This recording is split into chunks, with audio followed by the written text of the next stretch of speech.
চলমান অস্থিরতার মাঝে জ্বালানি তেল নিয়ে স্বস্তির খবর দিল চট্টগ্রাম বন্দর। মধ্যপ্রাচ্য, সিঙ্গাপুর, মালয়েশিয়া থেকে বন্দরের জলসীমায় পৌঁছেছে 6টি জ্বালানিবাহী জাহাজ।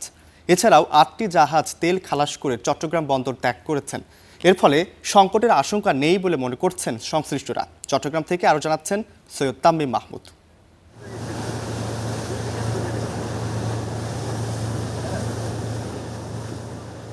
দেশে জ্বালানি তেল নিয়ে চলমান অস্থিরতার মাঝেই এলএনজি এলপিজি তেলবাহী 6টি জাহাজ এসেছে চট্টগ্রাম বন্দরের জলসীমায়। এছাড়াও একই ধরনের প্রায় 4.25 লাখ টন জ্বালানি নিয়ে 4টি জাহাজ আসার কথা জানিয়েছে বন্দর কর্তৃপক্ষ।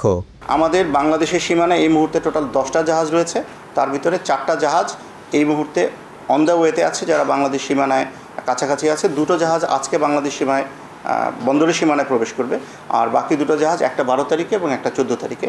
6টা জাহাজ এই মুহূর্তে আমাদের জ্বালানি সরবরাহের জন্য বন্দরের সীমানায় রয়েছে, একটা জেটিতে এবং 5টা বহির্নোঙরে প্লাস কুতুবদিয়াতে পণ্য খালাসের সাথে জড়িত আছে।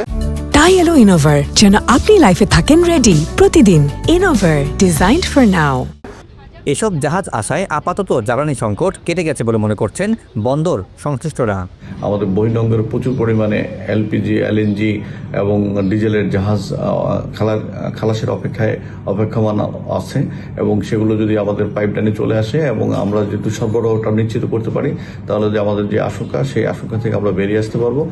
এদিকে চট্টগ্রাম বন্দর বলছে অফডকগুলোতে সরবরাহ ব্যবস্থা সচল রাখতে সব ধরনের সহায়তা করা হবে। নিরাপত্তা দেওয়া হবে বহির্নোঙরে থাকা মাদার ভেসেলগুলোকেও।